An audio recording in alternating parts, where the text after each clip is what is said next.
Hey, thank you for tuning in with Unfiltered without Mike DeSonia.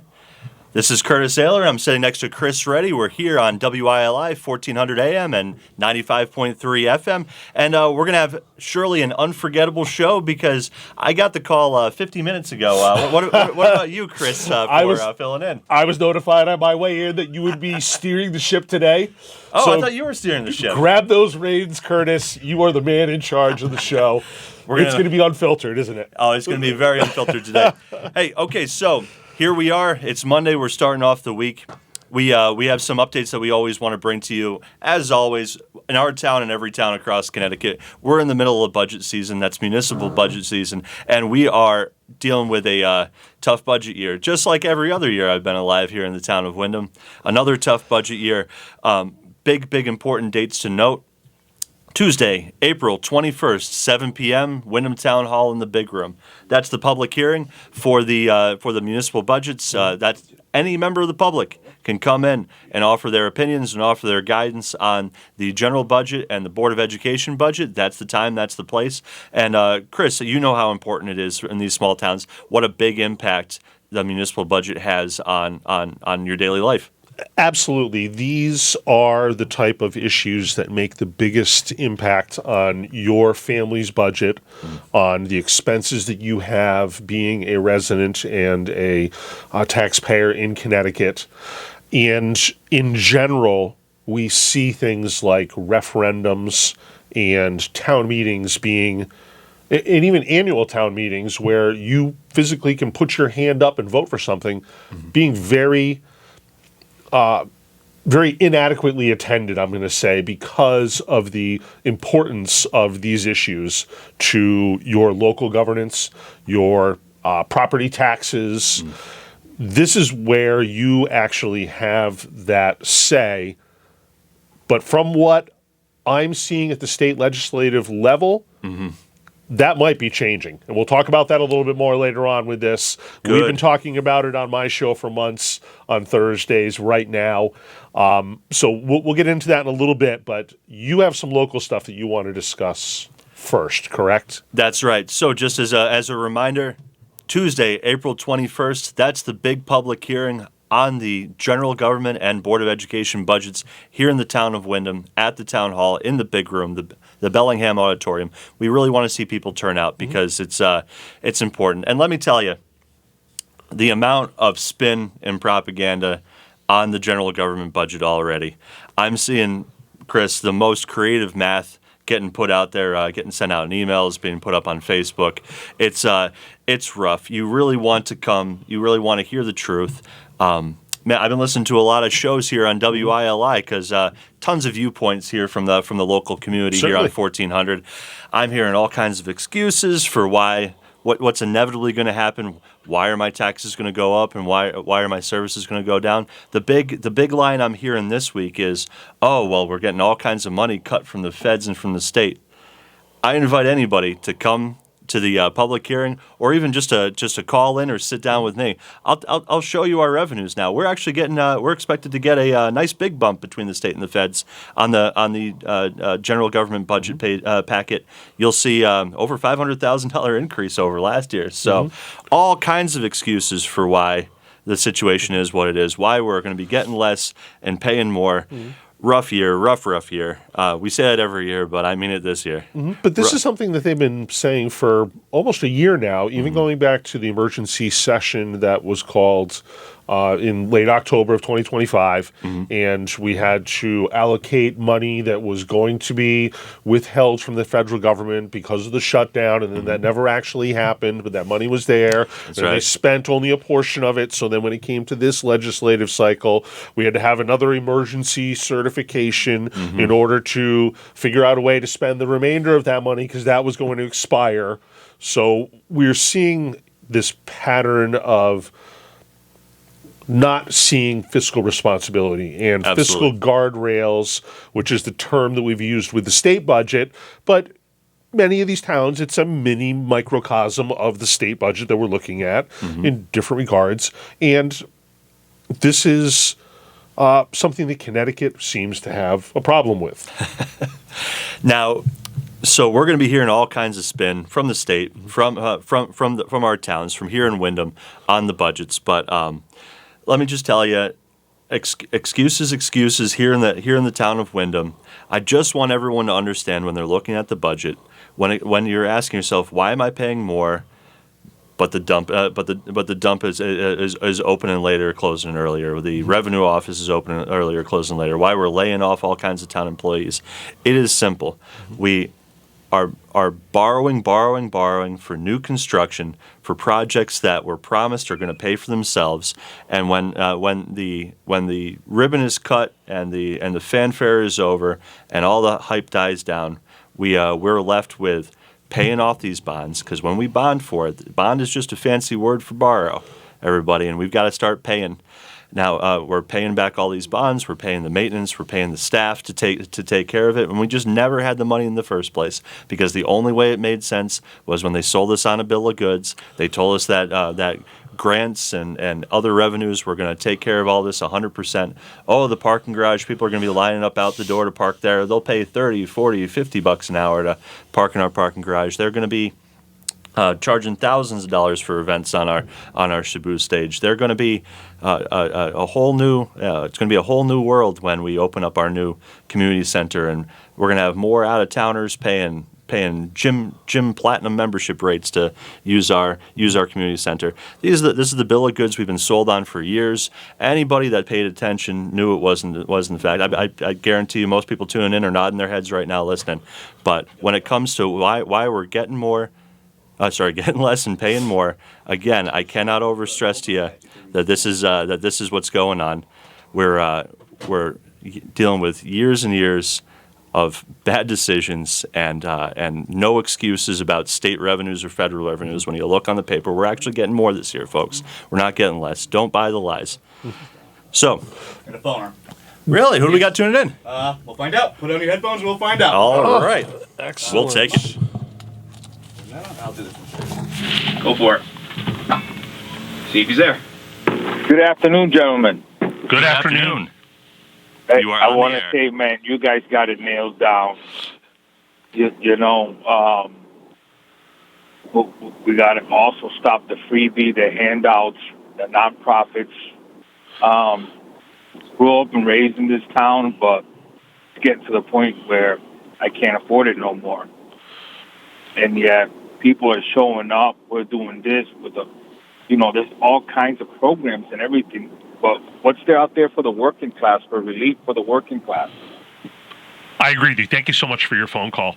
And I want to first address the nonprofits that you mentioned here, because this is something that I brought up on my show over the past few months. We've had specific episodes that have discussed this.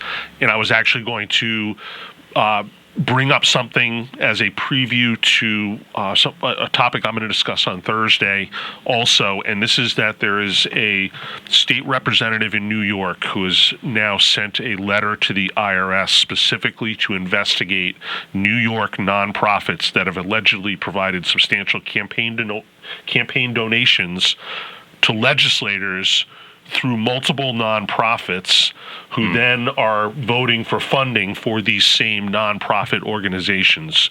So while there are definitely nonprofits that do great work, there is a lot of waste and fraud out there that we need to look at, and you've brought that up, perfectly. And I just wanted to address that as something that just happened within the past few days locally. This is right in New York State that they're looking to do this, and I have a feeling this is something that they're going to be looking at in other states as well.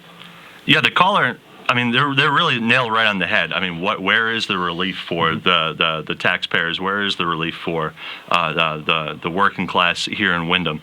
We're just not seeing it. We're not seeing that structural change in our budgets, and sometimes it feels like, because the referendums are going our way, the conservative way. They're not voting for the increases that some of our elected officials are trying to shove down our throats. Because people are hearing us and echoing what we're talking about on Facebook. It feels like we're winning the war of ideas. And to some extent, we are, because again, we've been fighting down these increases, at least in this last cycle.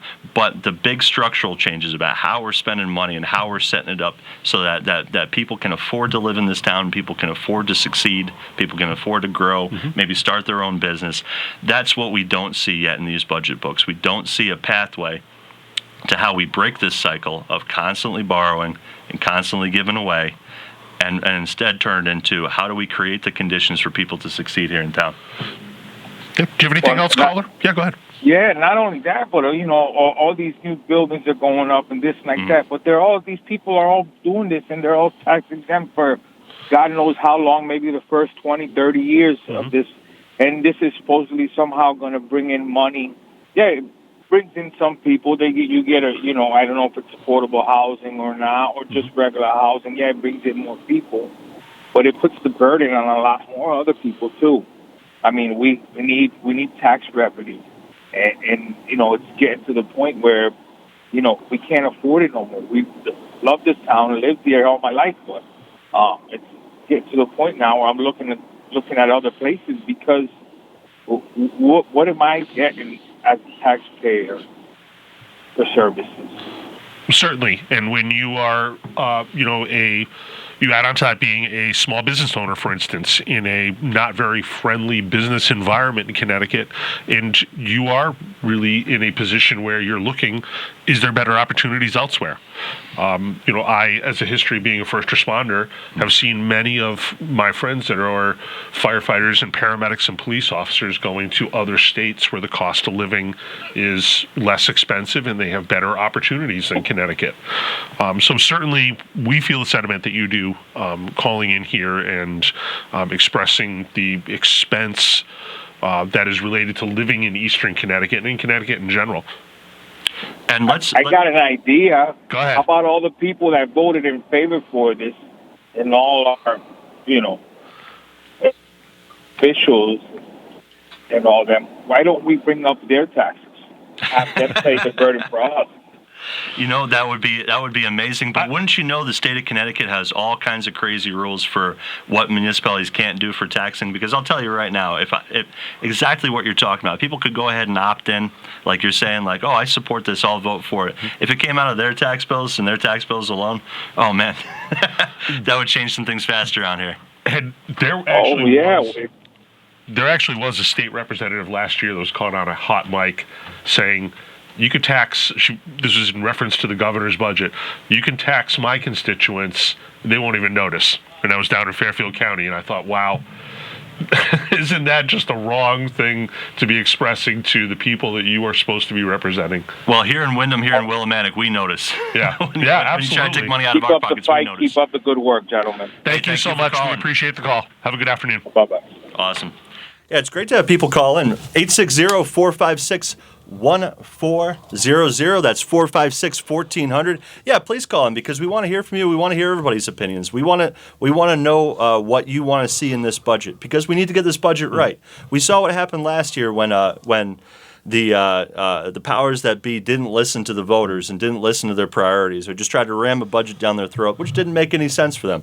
We saw it getting voted down. We ended up having to work ahead with a near 0% increase, and that's just not the right way to do business. What we should be doing is listen to our voters, listen to the caller that just called in, and figure out how to get this right the first time and set up this town the way it's supposed to be run, the way that our residents want it run. So thank you for calling 860-456-1400. Hey, the caller was just talking about all the programs here in town and how it creates expenses for us taxpayers. Mike DeSonia, he gave me one job today when I was on the air. He said, I'll let you host, Curtis. Curtis, I'll let you on the mic, but you have to bring up what we're dealing with, a new program here in town called the Fair Rent Commission. Chris, are you familiar? Yes, I am. And they actually did bring up legislation with the housing bill that discussed similar things, where there was a recommendation from the state. In fact, I'm going to say it was really a mandate from the state that municipalities over a certain population should have a fair rent commission organized within that municipality in order to deal with these tenant-landlord disputes. Exactly. That was in that 2022 housing and zoning reform bill that we all saw, which changed a lot of things. Yep. One of them was, like you said, the mandate, the endless mandates that we get from the state. One of the mandates we got this year in 2022 was that towns over 25,000 here in Connecticut had to have a fair rent commission. Rent commissions have existed in the state for a long time. I see evidence from back in the 1960s of them establishing fair rent commissions. So they're nothing new, but they mostly were confined to the bigger cities, and they were mostly very small scale. We're talking about individual tenant issues where they were dealing with what people might call a slumlord situation, where the health and safety of the building wasn't being maintained. The code enforcement department, the building department of the city wasn't able to keep up. That this was a tool, the fair rent commissions, to come in there and be able to help these tenants. That was the majority of the issues. Very few cases in these cities over the time, over these many decades, and virtually none of them ever went to appeal to the state superior court. Okay. But now that we've seen this new mandate here in town, Wyndham, which was just under the threshold, just under the 25,000 population, went ahead and got lobbied. There was a large organized group of people that came from one housing development here in town that were pushing for Wyndham to have its own fair rent commission. So in 2024, months before our municipal elections, this group, which more power to them, that's what you're supposed to do. You're supposed to lean on your representatives and get what they want. They went ahead and got promises from the powers that be to go ahead and start a fair rent commission here in town. It's 2026 now. The commission has been up and running for let's say almost exactly a year at this point. What have we seen? We've seen dozens of cases. It's going to virtually represent hundreds of tenants of one only, to my knowledge, to the records that we have here in the studio today. One development here in town. That's the Stonegate Manor Mobile Home Park out in North Wyndham. Tenants that are using the fair rent commission process for fighting their lot rent increases. For people that don't know, people that live in mobile home parks, they own their house, they own their mobile home, but they rent the land that it sits on. In exchange, they get the land, they get water service, they get trash service, snow removal for the private development, and they may or may not get amenities. That's a matter of each park across the country. So now everybody knows that everybody that knows anybody that lives in a mobile home park knows how much those lot rents have been going up, not just here in Connecticut, not just here in Wyndham, but across the country. It's out of control. Overnight, mobile homes went from being this taboo that you almost didn't want to talk about to being one of the fastest growing and most desired forms of housing, especially here in Connecticut. We see in our last revaluation some of these mobile homes, their assessment tripling. Yes, I know. In one assessment. I saw some of the sale prices in 2024 and 2025. That's just the reality of the housing market, yes, right? Exactly. This is a single family living situation on a private lot. It gives you privacy. It gives you your own home. You're not stuck in a condo smashed up against people. You're not on the fourth floor of an apartment building listening to dogs barking and babies crying in the middle of the night. This is a nice way to get yourself into a single family living situation at the right price. And man, the market's reacted to it. I live in a mobile home park, one single wide, I think less than 1,000 square feet, 2 units down from me, bought for twice over its asking value from sight unseen from a buyer out in Ohio, moving back to Connecticut. Wow. They just made a move. They put a bid and said, if you can close it down now, I'll give that offer. And now they're my neighbor. They're great. Love having them here. But that's just what you're dealing with mobile homes. And And to be honest, one of the things that I've heard is that one of the hardest things to do is to leave Connecticut and then move back here because of the affordability of housing. Exactly. So yeah, exactly. My neighbor feels fortunate to be able to find a situation, and they are. I mean, they get to be my neighbor. Well, how much more fortunate could you get? But I would feel blessed in that situation, Curtis. thanks, everybody, and I'm sure you would all agree, listeners. I'm neighbor of the year, I'm sure. All right, but not. That's what happens in a free market. You know, Certainly. the mobile homes get more valuable. Oh, the guys that own the land underneath them that you put them on. Well, that all of a sudden that land becomes more valuable too. Lot rents have been going up and up and up ever since this whole housing crunch happened during the COVID times. Yes. I mean these lot rents have been going up year over year, way ahead of inflation. Stonegate Manor here in Wyndham is no different, and they have a nice organized group of tenants over there. I don't know if it's right to call them tenants, residents, homeowners that are over there. They've organized. They call themselves a homeowners association. I believe they've even incorporated, and they've organized to work through the town's fair rent commission.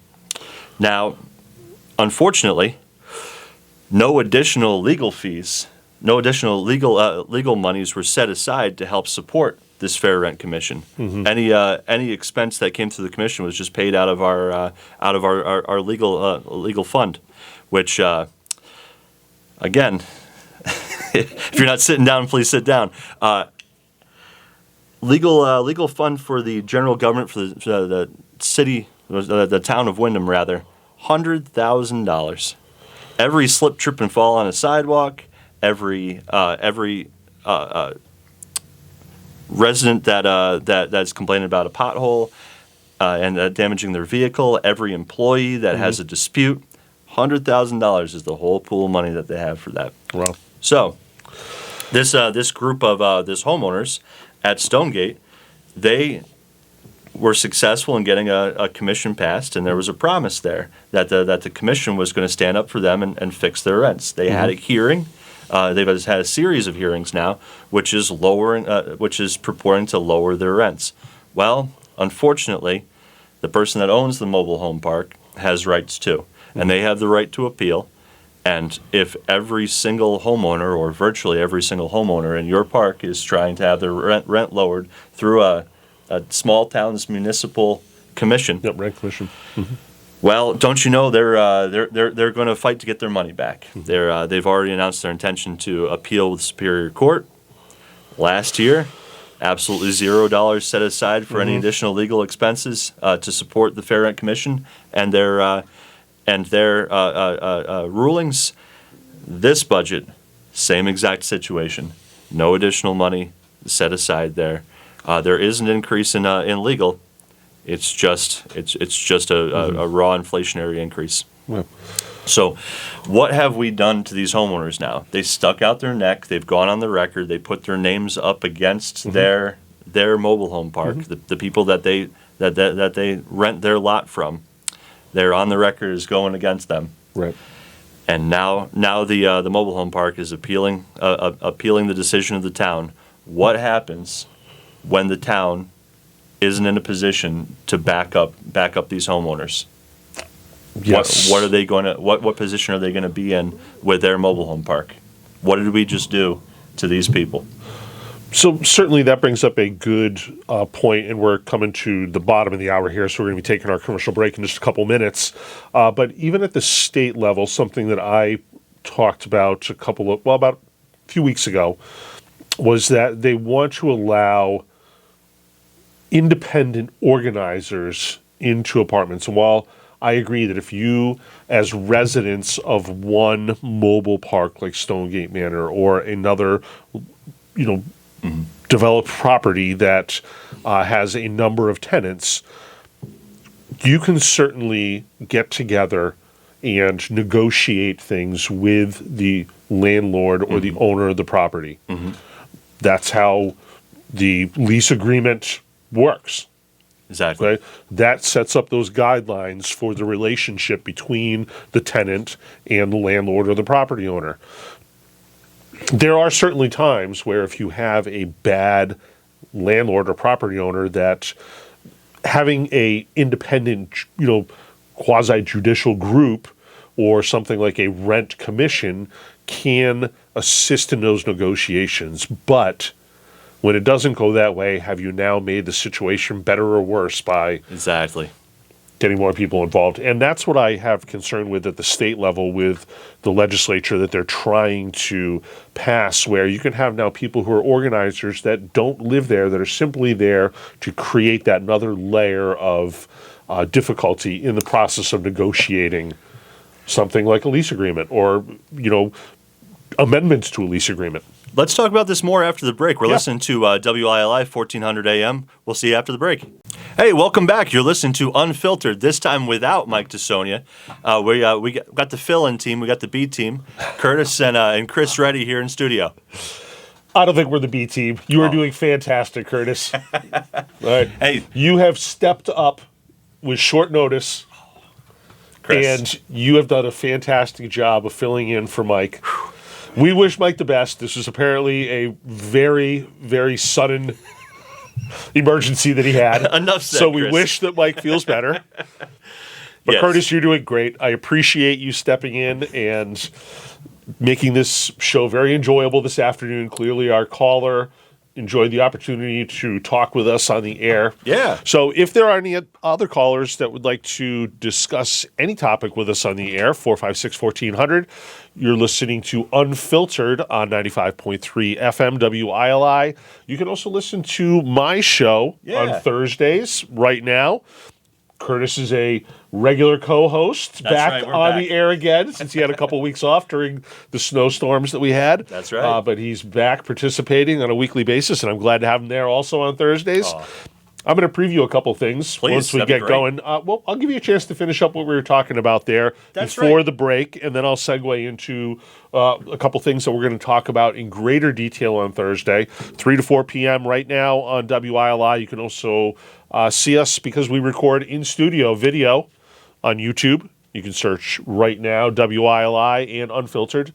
And also, we have the opportunity now, starting April 7th, to be on Spectrum Public Access Channel 192. That's pretty cool, huh? Yep. Yeah. Right now, will be aired on, let's see if I get this right, Tuesdays at 6:30 Nice.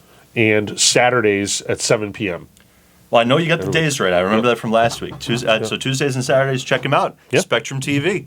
We just keep moving up in the world, huh, Yes, Chris? exactly. So before the break, we were talking about some of the costs related to our small towns, and I kind of talked a little bit about how at the state legislative level, we are also seeing some of the same concerns. Do you want to finish up a little bit about what we were talking about there? Do you have anything else? That's right. Yeah, we're looking at our town budgets just like every other town is here, but Wyndham is in a crunch as usual. We'll get through it, guys, but we're in a real crunch. We're always concerned about looking at our cost drivers. What are the things that are driving our budgets to go up year after year after year? One of them is our own desire to borrow and build beautiful new parking garages and swimming pools and private bathrooms for the Gilson Field, but there's plenty of other cost drivers out there too. A big one that we're looking at is health insurance for our town employees. Certainly. Now, previously, this town has self-insured. We were together with our education department. All of our employees were in a self-insured fund, and that actually resulted in a little extra revenue, more than a little more, about $1.1 million a year more in extra revenue. But our education staff decided to go their own way and go with the state funded program municipal employees can buy into, and because the education department employees left, it was no longer viable for the general government employees.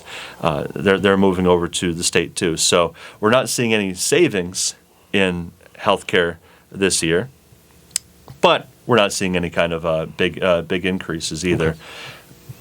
Chris, as you know, the state employees healthcare program that the municipalities can buy into, it's a big pool. Yep. which is good. Chris is I'm going to call him a healthcare expert. He's a modest man, but I'm going to call him a healthcare expert. It has the benefits of being a bigger pool, but it comes to the downside of municipalities where we're locked in for, I believe it's 3-year cycles, and that means that any sort of increase is passed on to the municipalities with no recourse. We can't pull out and decide to go back into the private insurance. The other world. one, sure, yeah. Now, I'm hoping, since Chris, in addition to being a healthcare expert, is also a expert in state policy and what's going on in our legislative cycle, do you see any relief in sight when it comes to health insurance costs? Well, I don't, but I want to preface this by saying that this is not something that Wyndham is experiencing itself. When Absolutely. you look at some of the other surrounding towns and some of the other regional school districts that are surrounding Wyndham in this area of the state, they are also ones that are struggling with wage freezes, changes in health benefits, asking employees to opt for other health benefits programs in an effort to try and meet some of these budgetary restrictions that these small towns are facing. So it's not something that is just a Wyndham issue. We are definitely seeing this in general across the state in many municipalities around here. I see it every day when we're looking on social media, hear about another town talking about this.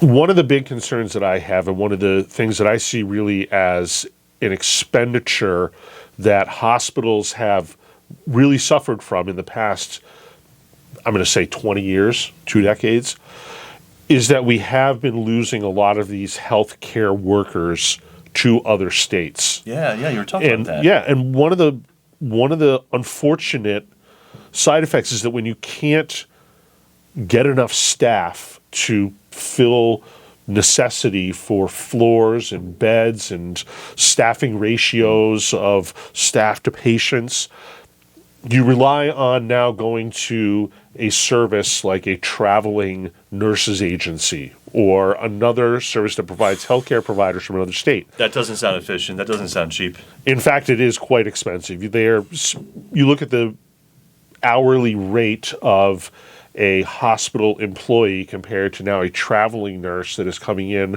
for possibly even just a 6-month or 1-year contract, and it's a substantial increase in that hourly rate for someone to travel here. In addition to, oftentimes, part of the contract says that you're providing housing for this person because trying to find a short-term lease for 6 months to fill a staffing vacancy could be very difficult. So this is something that hospitals have struggled with for a number of years, and I feel the state has not adequately addressed.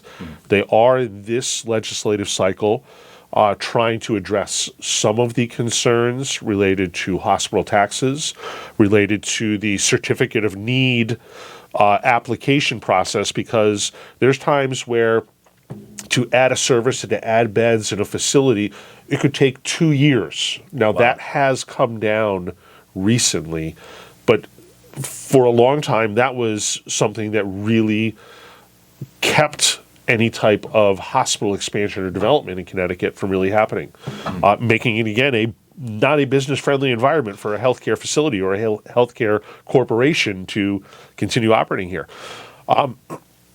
So there's a number of things that I think really are concerning in the healthcare fields, and I don't think that the legislation is doing an adequate job in addressing those. They did also add legislation this year to decrease the renewal licenses and the out-of-state transfer licenses for a number of different classifications of healthcare providers. So I think that that is good, but more has to be done. And you can see now that the state of Connecticut is trying to take over several hospitals that were in very bad financial distress. And again, that bailout is going to come on the back of the taxpayers down the road.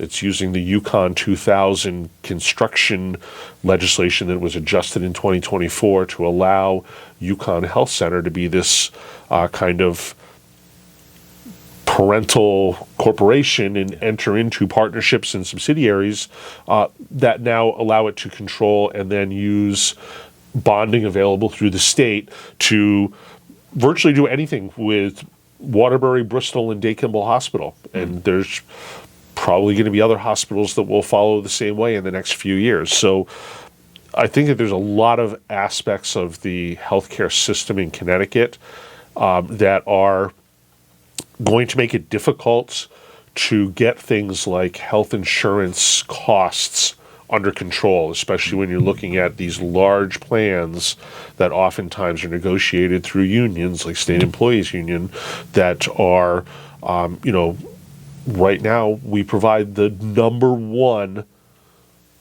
state employee benefits program in the nation. Wow. And while our state employees do great work, this is an extremely big expense for the taxpayers of Connecticut. So we need to look at that.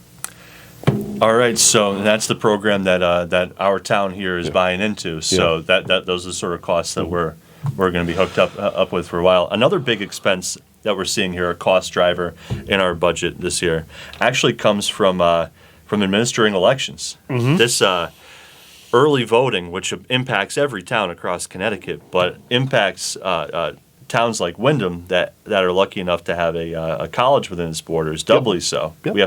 We have to operate another additional early voting location for the colleges. When you see that in the budget, they had to account for all of that, all of those the temporary employees. I mean, many of the people that work the elections, that's paid labor. That's very skilled work. Lots of training, lots of dedication.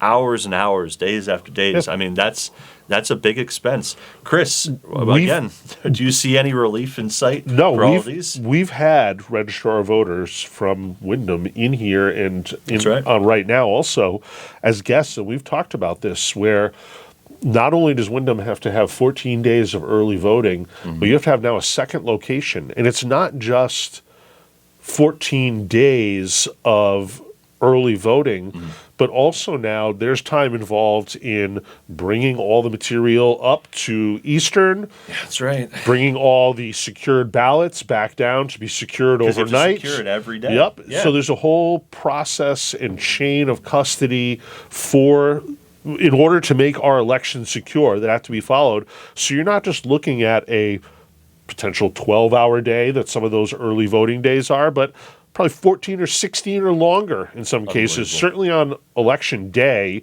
they are there for sometimes 20 hours or longer. So to have a second location that is not utilized significantly by the students, and in fact that's what we found in 2025, was that there was municipal election cycle, but there was not any Eastern students that actually voted. It was kind of a show that we had to make sure that somebody voted at Eastern because we had that center, the polling center there. So some people decided that was where they wanted to go. I don't think it's convenient. I don't think that it's something that was definitely required, since literally the Eastern campus pretty much touches the Wyndham Town Hall property. It so shares a fence line. Yep. So you have two voting centers that are in proximity to each other. But there's no relief in sight from the state from that. They're not backing off this at all. Certainly not. One thing that I did hear is that there are some exceptions that are starting to be sent out to municipalities. Great. And certain towns now are not going to be required for necessarily some of the bilingual translation of legal notices or to have. We're going to see exactly where this goes, but it sounds like the Secretary of State is just starting to make some rulings to provide a little bit of relief to some of these smaller towns in the way that they administer their elections. Okay. I hope that that's sufficient, but if you remember, one thing that I talked about last week was how they're actually looking at having an election oversight committee that could at any time, whenever it feels necessary, take over local elections. As long as they're willing to pick up the bill, of course they won't. Yeah. So, and then the last big cost driver that I want to talk about before we start to focus on previews for your upcoming show on Thursday at 3 p.m. here on WILI, utility costs. There's a lot of concern at the Board of Finance level here in town that the amount of money that we set aside for electrical and other utility costs is not going to be sufficient in the current environment right now. Is there any sort of recognition at the state level, at the state legislature, that our utility costs are out of control and need focus? Certainly not enough. Okay. We've talked about a number of things, certainly addressing the public benefits charge, which by far is the single largest increase in those categories on your electric bill. The single largest increase that we've seen over the past few years has been under that public benefits charge since it was initially separated and seen. It had been there previously. It was just hidden in the bill. So, we finally got a chance to see that. And we're still seeing that many of these programs that the state legislation is trying to push these bills right now that are trying to be advanced out of committee and now through appropriations that will be voted on, the House and the Senate floor, they're not truly addressing some of the really important cost factors in basically our energy programs in Connecticut. And one of the things that I talked about last week also was the Super Climate Fund, which is looking to recoup money and basically a pass-through taxation because this is going to impact us directly. It's saying that they're going to go back to as far back as the 1990s, charging energy producers that use things like coal and natural gas to produce electricity, or corporations that have high CO2 emissions, and they're going to assess fines based on historical emissions.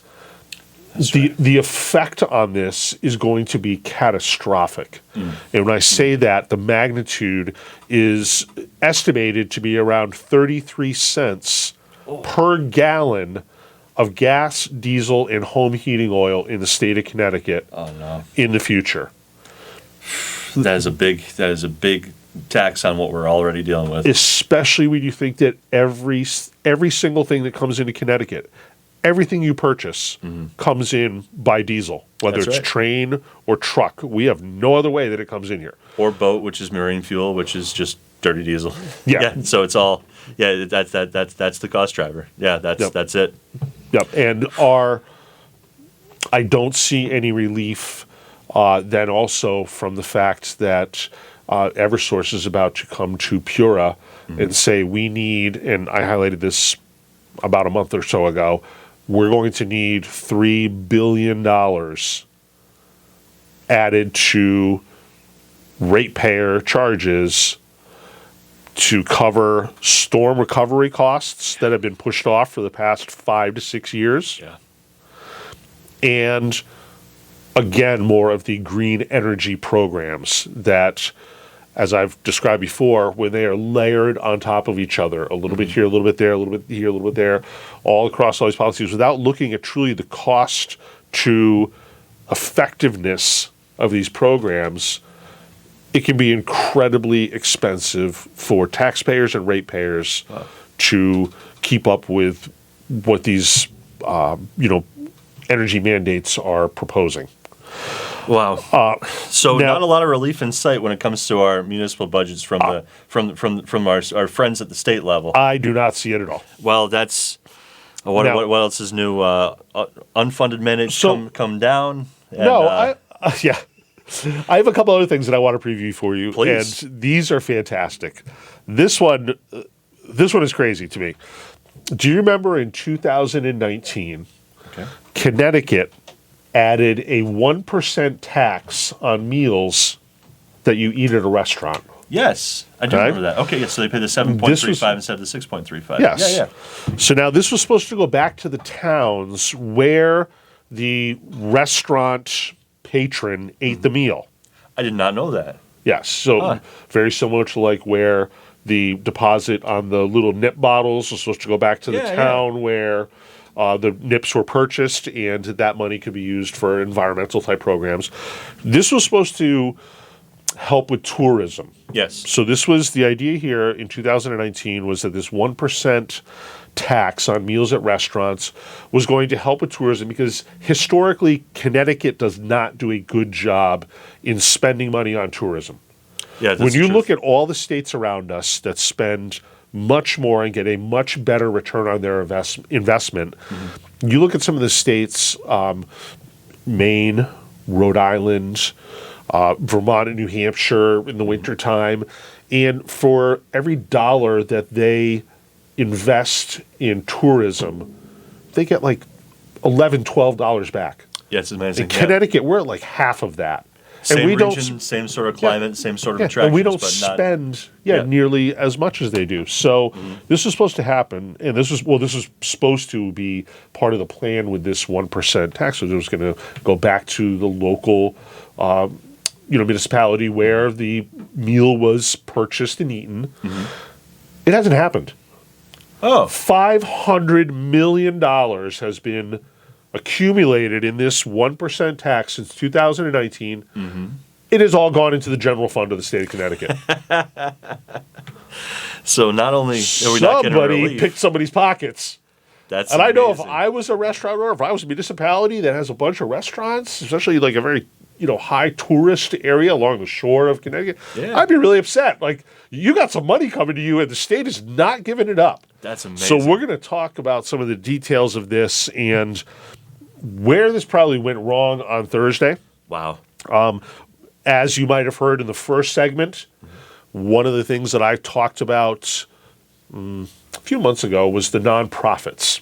And we previewed that a legislator in upstate New York has now contacted the IRS, and they are asking that these nonprofits be investigated specifically because of the allegation that substantial donations were passing from a nonprofit that would receive state funding to another nonprofit, to campaigns that would then have a candidate elected who would then vote to get money to these nonprofits, and the cycle would continue and continue and continue.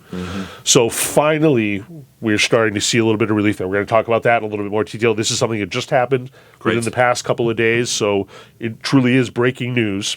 Okay? We have just a few minutes left, so now I want to talk something. I don't talk a lot about really big, like huge news, but this is something that I think a lot of people missed. And this is going to be a discussion that relates to AI and AI. artificial intelligence, okay? Okay. Have you heard of the company Alibaba?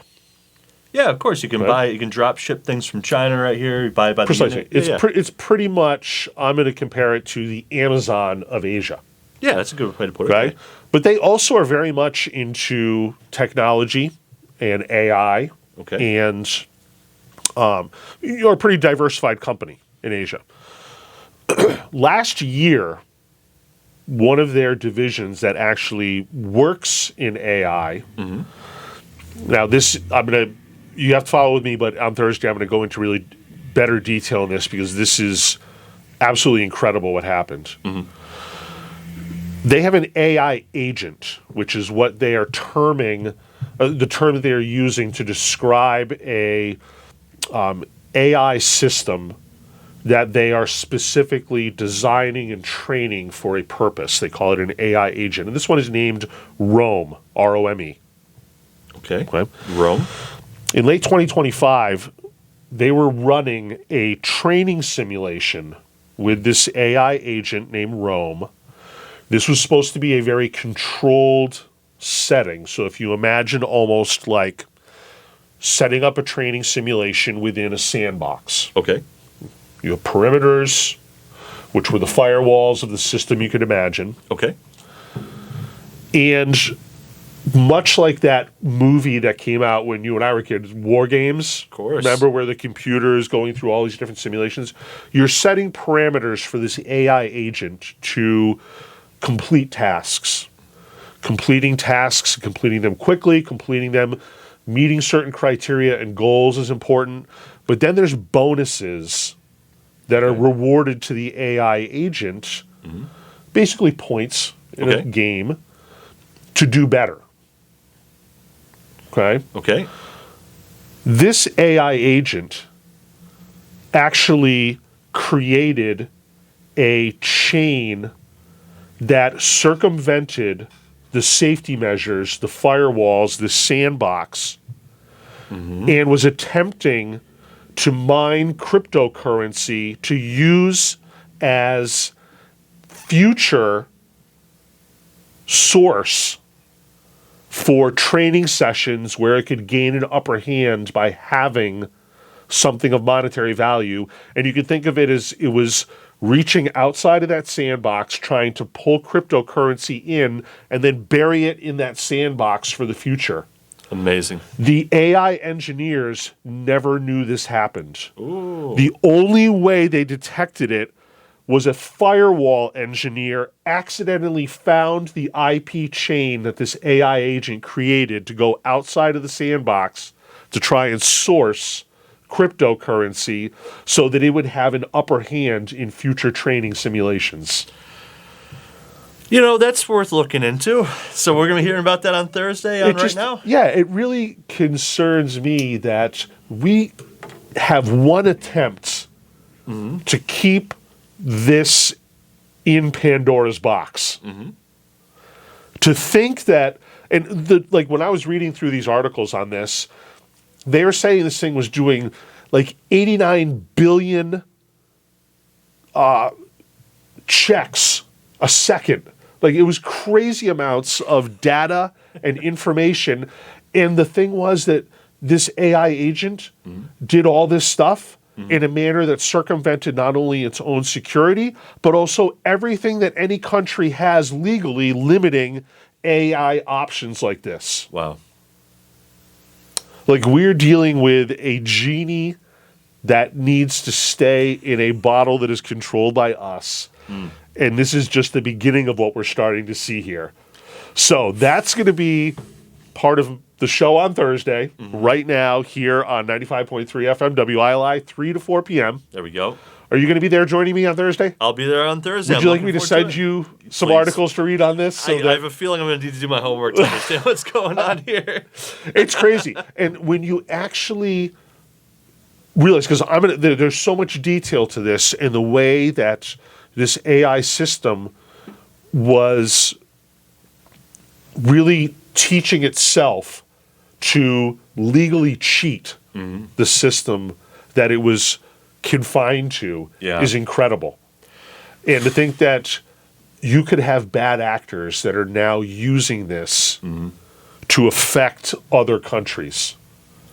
It shows you the importance of our technology and our abilities in the future in being careful of the fact that everything is connected to the internet right now. All of our infrastructure is connected to the connected to the internet. All of our phones, everything about you is connected. So we really have to be very careful about this in the future. So that's something that we're going to talk about there. We're also going to talk about Senate Bill 450, which has to do with the Religious Freedoms Restoration Act. And this is incredible because something dramatic happened last week regarding 2 federal and 1 state lawsuit that talks about vaccine schedules in Connecticut. So we're going to talk about that also. Senate Bill 450, that'll be talked about on Thursday. Once again, Curtis, you did a fantastic job filling in. I appreciate you. Gee, you really know how to butter me up. I might just do this again. We should try this again next Monday. Mike, take the week off.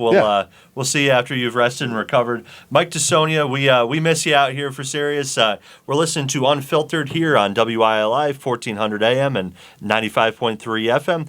Thank you to everyone that called in. Thank you to everyone that listened. And Chris Reddy, thank you so much for joining us. We're looking forward to hearing you on your own show this Thursday, 3 p.m., also here on WILI. That's Right Now with Chris Reddy. Look forward to joining you. Thank you, Curtis. And we do want to thank our one of our sponsors, Wyndham Industries, building strong foundations for tomorrow. This has been Unfiltered with Curtis Ehler and Chris Reddy, 95.3 FM.